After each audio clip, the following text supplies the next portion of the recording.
junior college play to like real games this weekend. Welcome back to the midweek college football breakdown. I'm the AntMan up top, Brandon Stevens down low, Dalton Miller, and I have the wrong setup here. Let's try that one. That one looks a little better. Dalton, welcome back, dude.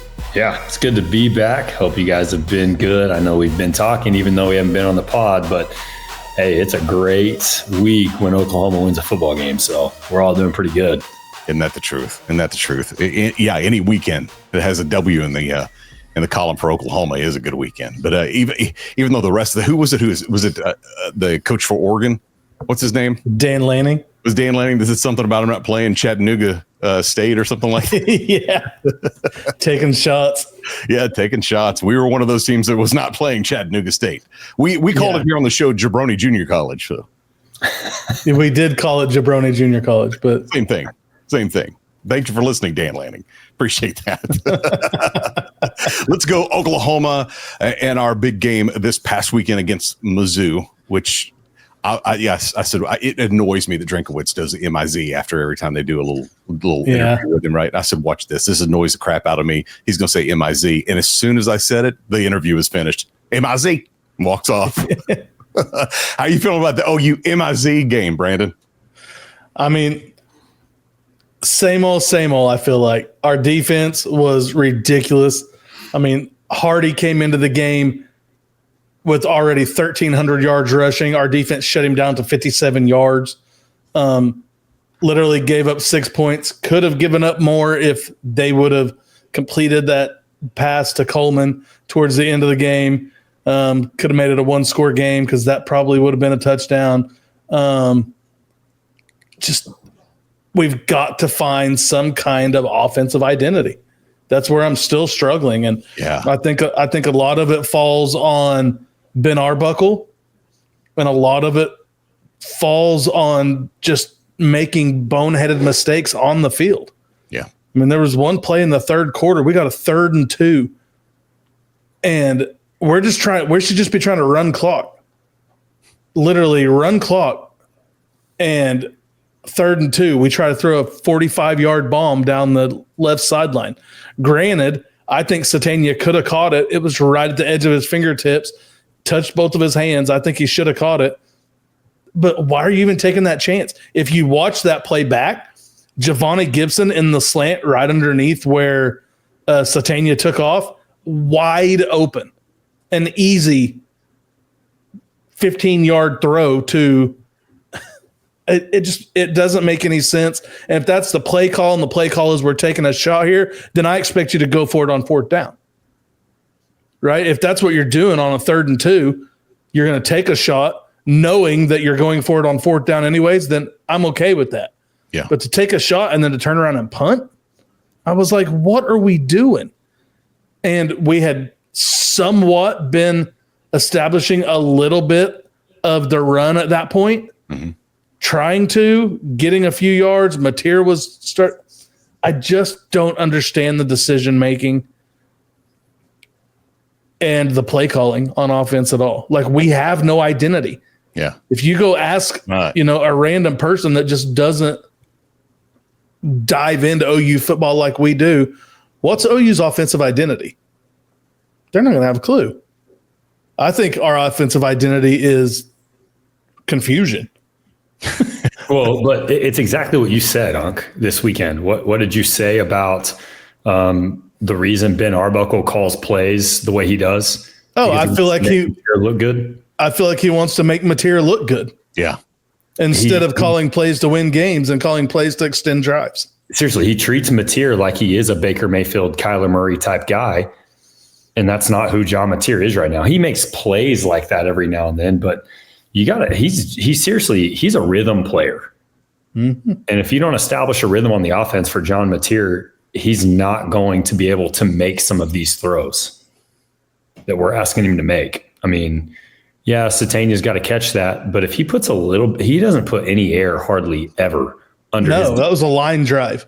I mean, he doesn't have any touch to him. And we come out the gates going 3 straight throws. And another frustrating thing for me is, why is that not flipped?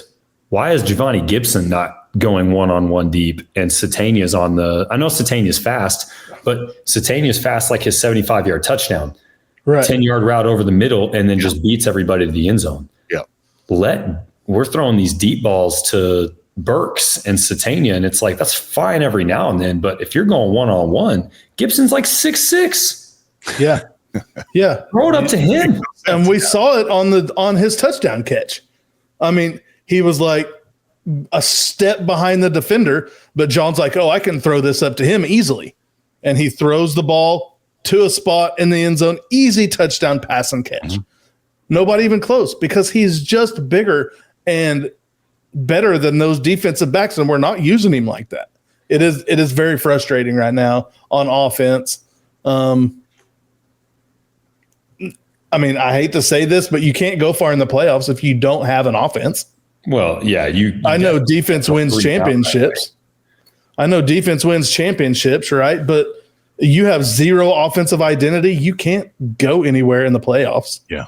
Yeah. No, I mean, our defense definitely bailed us out multiple times in this game because Missouri starts it off with a 7.5-minute drive just for us to go throw 3 and out. That's not going to win in the playoffs. So we have to, I mean, X finished with 12 carries. Again, he should have had 18 to 22 carries, but in the first 4 possessions of the game, he only touched the ball 1 time. Yeah. Yeah. That makes no sense. It doesn't make sense. And it's very frustrating to sit here and watch that. Well, and it's hard to get Mateer's run game going if X isn't running. It doesn't help that at all. You're saying that wouldn't win in playoffs. We're not even there yet. We still have to win against LSU, and it might not win against LSU. Yeah. I mean, our defense. Missouri's defense is a lot better than LSU's is, but I mean, still, get some kind of offensive identity. Even if it doesn't work, run the ball on first down every time or every other time at least. You can't go pass, and then you're in 3rd and long and you have to throw. Yeah, X is going to push forward for at least 2. Right.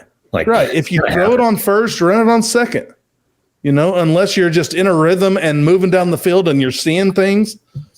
But it just, Mateer misses a lot of open receivers that he just doesn't see. It happened several times in this game. I went back and watched today, and it happened several times in this game where he's got open receivers wide open. One of them would have been another long touchdown, and I forget who it was. It may have been Burks that got behind somebody down the left sideline in the second half. And Mateer was dancing around in the pocket and ended up stepping up and couldn't get to it. But he was wide open. He was 15 yards behind anybody.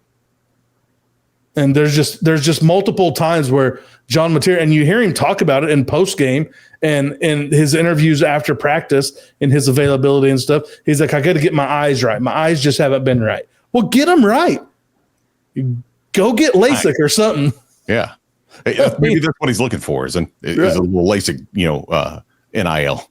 It kind of reminds me a lot of Lincoln Riley saying we're close. We're close. Yeah, right. We're close because that's what he says all the time. I got to get my eyes right. My eyes still aren't good. Well, fix that. Yeah. Quit dancing around in the pocket and go through your progressions and fix that. Yeah, and bizarre that it's pass when everybody knows it's puff, pass. To some good, bad, the ugly, because there were some other games. Oregon versus USC. I'll start with you, Dalton, on this game. Oregon, USC from this weekend. I don't know how much you got to watch. You were traveling back from some basketball action, but what did you see on this one? Yeah, I did watch this one in the van after the OU game, and I'll just tell you, I'm going to start with the bad is the fact that USC lost because, man, I really wanted Lincoln Riley to win this one and have to come to Norman soon. But not going to happen. I think the good in this one, Dante Moore, 257 yards, 2 touchdowns. They had a pretty good balance on offense, put up 42 points. And against a Lincoln Riley team, you're going to be able to score. You're not worried necessarily about that part, but you have to outscore USC in order to beat them. And they did that. They were just very consistent moving the ball down the field. And Dante Moore did a really good job doing that. Like I said, the bad is the fact that USC lost. I think that the fact that he still has not put an emphasis on figuring out defense is crazy to me. I mean, how many years is it going to take for him or the administration that is hiring him to make him hire and put an emphasis on the defensive side of the ball, because he's never had a good defense. And kind of along the same lines, the ugly is the fact that your playoff hopes are now gone. USC put millions of dollars into this project for him to turn the program around, and he's exactly where Clay Helton was in their games. Right. I mean, they fired a guy that has the exact same record this many years in. So it's like they were both 34-17 at the same time. It just doesn't make sense. And so I think that USC is just going to always be close with Lincoln Riley running the program. But Oregon and Dan Lanning still doing a good job finding ways in the Big Ten to probably get to the playoff again. Yeah. Same for UB. Good, bad, and ugly on this one. I mean, good for me is a lot like Dalton said. Dante Moore was really good, 22 for 30, 2 touchdowns, 1 interceptions, threw for 267 yards. And then the combination and the balance of their rushing game. I mean, 179 yards on 41 attempts and 3 touchdowns from the rushing. Added an 85-yard punt return by Malik Benson. He's also the second leading receiver in this game for 67 yards with 4 receptions. I mean, just an all-around balanced offense for Oregon in this game. So I feel like that's my good. The bad was USC's defense. And we know that Lincoln Riley has never had a defense. Dalton just said that, but they were leaking like a sieve.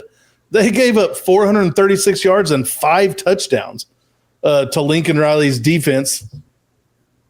Good old Riley defense, right? It's nothing. But it's just that defense is always going to rear its ugly head when Lincoln Riley is in charge of the program, because he's never going to put an emphasis on that. He's too worried about scoring points, putting up yards, that kind of thing. The ugly for me in this was honestly the lack of discipline by both teams. You guys realize that both teams had over 100 yards worth of penalties. USC had 8 for 103. Oregon had 11 penalties for 130 yards. I mean, that's awful. And that's going to be really bad for Oregon when they get in the playoffs if they have a game like that, because you're going to have a hard time overcoming that, because a lot of those were on third down for them and ended up stopping a first down, or they were on third down for USC. And I mean, both ways. You had 3 unsportsmanlike. Yeah, and all 3 of them were on a third down where they either stopped somebody or they got a third down and got it called back because unsportsmanlike. And Oregon's was when they made the big play down inside the 5. Yep. And that killed that drive. Yep. That was a crazy game. It got really chippy. It got really chippy, but that was my ugly. Yeah, well, stay in your flow, B, because I want to move over to Tennessee and Florida and start with you. All right, Tennessee and Florida. A decent team versus a horrible team. Right. But right. Tennessee's first half offense was great. They scored touchdowns on their first 4 drives. At halftime, they led 31-0. They ran the ball at will. They controlled the clock. Never even gave the Gators a glimpse of hope from the opening kickoff. I mean, they were just pounding the ball right down their throats. Of course, you're up 21 or 31-0 at halftime. I mean, Deshaun Bishop, their running back, 24 carries for 116 yards, 2 touchdowns for Tennessee. I mean, just an all-around good half for the Volunteers. They shut it down in the second half, let Tennessee score or let Florida score a little bit. But that's Tennessee's first win at the Swamp since 2003. So that's a big win for them. Josh Heupel talked about it after the game, saying they knew what the history was here and they wanted to come and change the history. So that was really good offensive day for Tennessee. The bad is Florida's just a bad football team from the top to the bottom. I mean, they didn't even look close to being in this game ever, not from the opening kickoff. I mean, they couldn't stop Tennessee's running game. On the other side of the ball, they couldn't sustain a drive to save their life. They went 2 for 9 on third down conversions, and then they allowed Tennessee to go 9 for 13 on third down conversions and 1 for 1 on fourth down conversions. I mean, 9 for 13 is a really good day, but you compound that with you only going 2 for 9, that's horrible.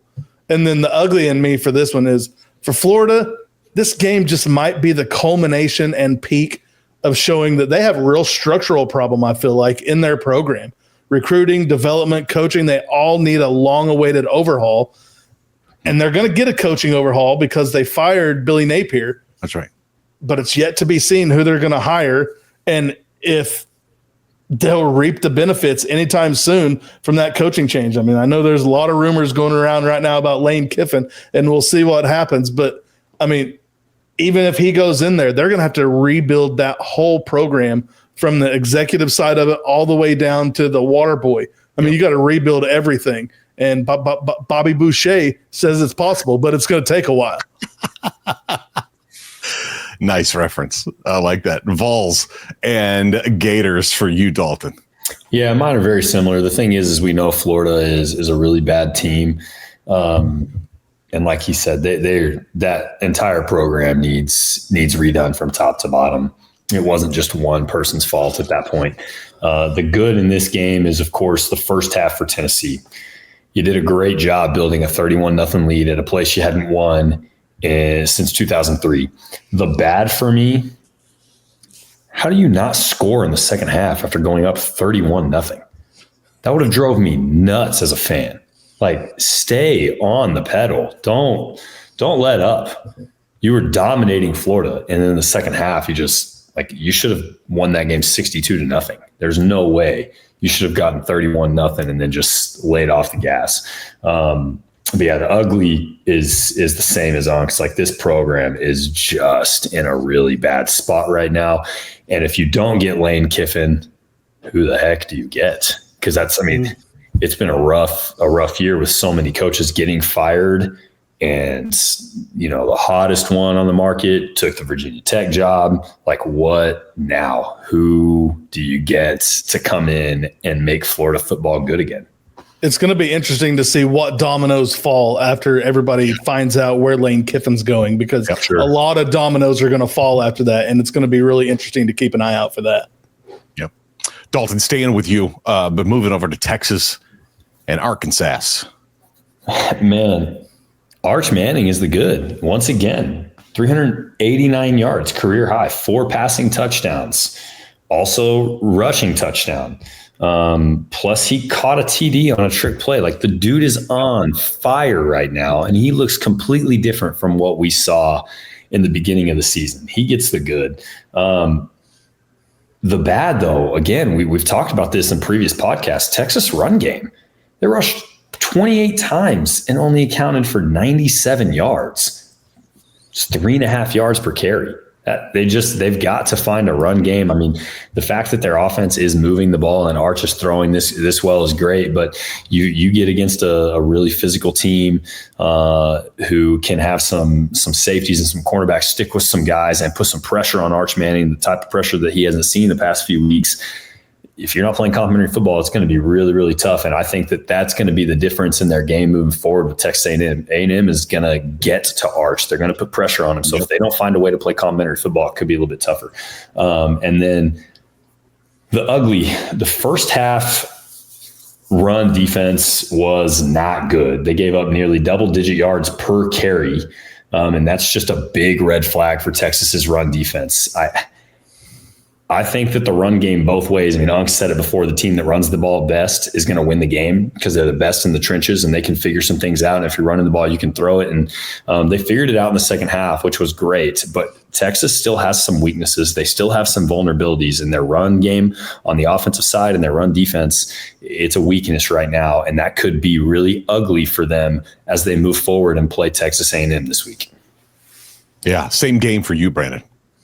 I mean, the good to me is the very same as Dalton's. I mean, Arch Manning, he just had his way with the Arkansas defense on the ground, through the air, and receiving. I mean, crazy. This is 3 out of the last 4 games. He's gone over 325 yards passing. And so he's finally getting his feet underneath him. He's finally showing what everybody talked about before the season. If he had played his whole season like this, he would be in the Heisman race right now, but he's not. So the bad, though, was but he's not. But he's not, because he didn't play the whole year like this. The bad is Texas's defense. I mean, they allowed 512 yards and 37 points to a struggling Razorback offense. I mean, this Arkansas offense has not been good lately. They gave up 512 yards and 37 points to them. It's the most yards they've given up all year as a Texas defense. They're going to have to get that shirt up for this week's game as undefeated A&M comes to town for the first time since 2010 in Austin. So it's going to be a crazy game. They're going to have to get that fixed, and they're going to have to hold a little tougher against Texas A&M. I mean, the ugly to me in this game is kind of like the ugly of the Tennessee-Florida game. Yeah. The ugly truth is that Arkansas is just falling behind the pack in the SEC. Yeah. I mean, putting up 512 yards. Yeah. Putting up 512 yards in a game you lose by more than 2 scores. It's like putting lipstick on a hog and telling the hog it's pretty. I mean, it's not. There's a little Arkansas hog reference for you. Telling the hog it's pretty. It doesn't work. I mean, they need a major roster overhaul. They need to do some serious things in that program too, because they're going to all of a sudden, after this year and last year, they're just going to be like the epitome of the bottom dweller in the SEC if they don't get some things shored up. Blue pig. Woo. Big game in Norman this weekend. Cool to close it out at home, regular season anyway. This time it gets to LSU, and we had to finish the season in Death Valley last year. This year they get to come to us. 2:30 game on ABC. Man, I don't think you find an identity in one single game, B, and that's what we talked about really with Oklahoma the entire season. So what do we do to shore up a win? Defense plays like it has been, lights out pretty much every game. So what little bit can we find on the offensive side? I mean, we're going to have to establish a run and stick with it some. I mean, LSU's rushing defense isn't horrible. They're the 31st rushing defense in the country. They're giving up 121 yards a game on the ground. They're giving up 192 yards a game through the air. So, but the problem is our rushing offense is 99th in the country. That's horrible. It's horrible. We're going to have to figure out a way to run the ball. And even if it's Mateer toting the ball 25 times, which I don't want, it's going to happen in this game and for the rest of the season, really. We're going to have to figure out a way to do that. Defensively, I'm not worried about that. I mean, LSU is 103rd in FBS in total offense. I'm not worried about the defense at all. We let our special teams play some field position games and, establish some drives and sustain some drives. I think we're going to be fine in this game. Dalton, anything you're seeing on the offensive side that we can pull out for this game? I think OU's the better team. And like we talked about kind of before this, we have to play to our strengths. And I think that our QB run game, while it is a strength, it also needs X to get going a little bit. So I'd love to see us not come out on our first 2 possessions on offense and go pass. Obviously, you're happy if one of those passes connects on those deep balls, but the risk reward is not necessary that early in the game, in my opinion, because John Mateer just struggles the more he doesn't connect with his receivers. Yeah. So find a rhythm on offense. We lost time of possession bad this week. And a lot of that had to do with the play calling. Yeah. And we really need him to be comfortable and confident going into whatever game is going to come after this weekend. Yeah. So we can keep relying on our defense. That's great, but you can't rely on them forever. At some point, you're going to have to do your job on the offensive end and bail them out every now and then because they've just consistently won games for us. And I think LSU is going to struggle. I mean, they're struggling on offense right now. I mean, they played Western Kentucky last week and only won 13-10. Yeah, I mean, they're averaging the run game's not good. 3.7. Michael Van Buren Jr. is playing quarterback right now instead of Nussmeier because Nussmeier's hurt. Doesn't sound like he's going to be back this week either. Yeah. I mean, they've been bad on third downs this year. 37% of their third downs. Like they're just not great right now. This isn't one of those like I'm worried about a hangover game. I think I just am hoping that our minds are not on what's next. I want our minds to be on the fact that this game is the most important. And I'll give it to Brent. He's done a really good job making sure that the players the last 3 weeks have been focused on this is the only game that matters right now. Yeah. If your mind's on what's next right now, you're in trouble. Yeah. Big time. Big time. You've got to go in playing like this is the only game left in our season. Mm-hmm. Because it could be. I mean, really kind of. I mean, have a bowl game. Yeah, exactly. Even if we don't go to the playoffs, we'll have a crap bowl game, but right. No one wants to play in the Poulet Weed Eater Bowl. No one wants to play in the biggest bowl possible if it's not in the playoff. Bingo. Right, exactly. Yeah, exactly right. 6 points after last week's picks added to your column, Brandon. 4 to yours, Dalton. 10-point spread now, 83-73. Brandon on top. We're going to start with game number 1, which happens actually on Friday. It's at 6:30 on ABC, Black Friday. Your wife has already left and spent all the money on all the Christmas, right? She did all that. Let's go come home. You got like a chicken wing to eat, and you're watching Texas A&M.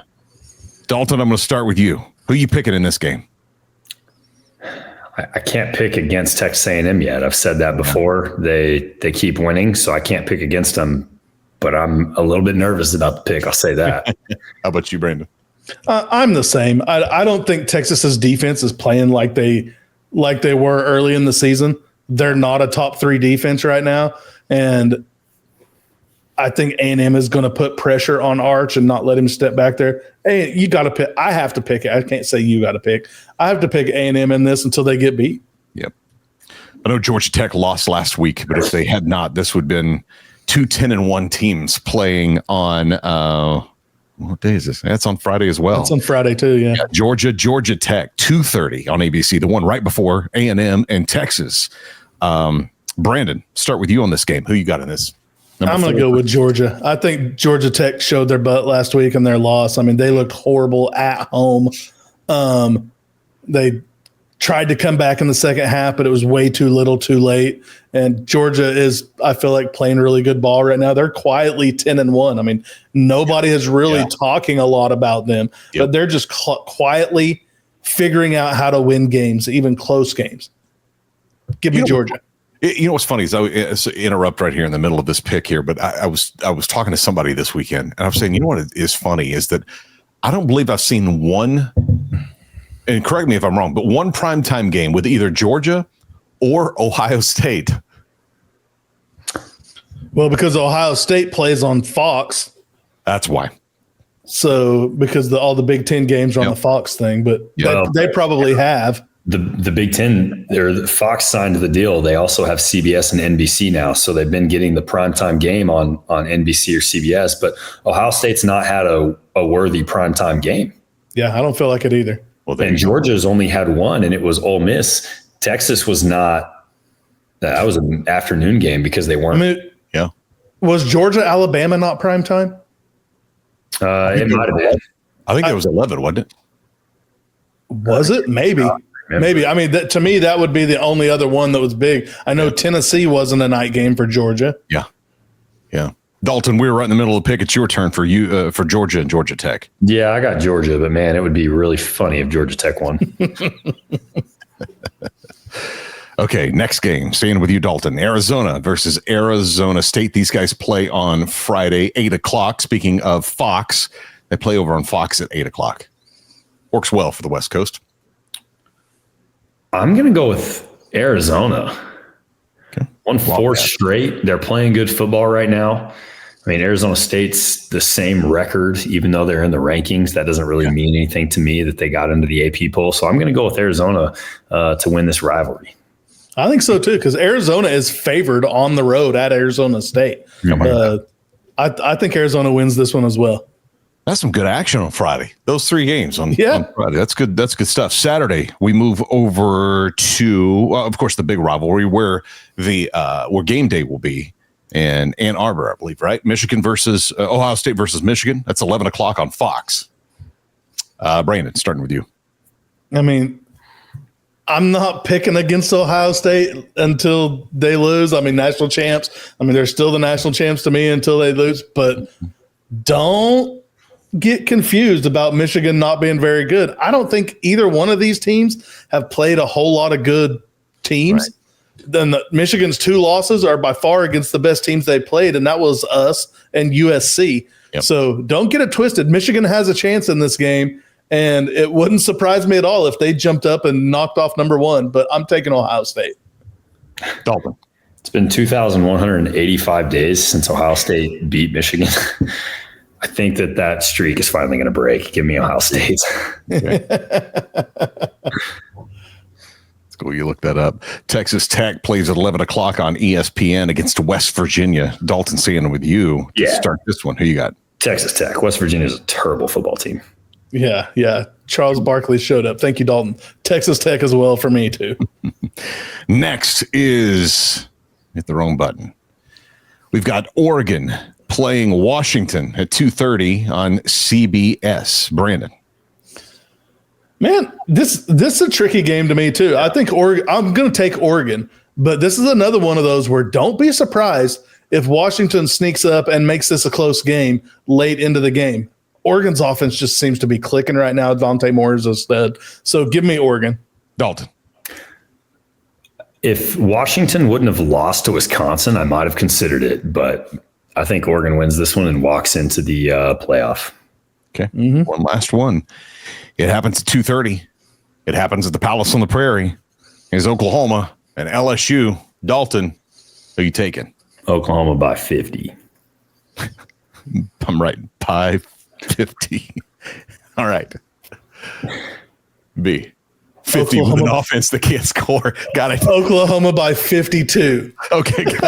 So glad that. No, OU's going to win this game. I'm confident in that. Hopefully they can find some offense.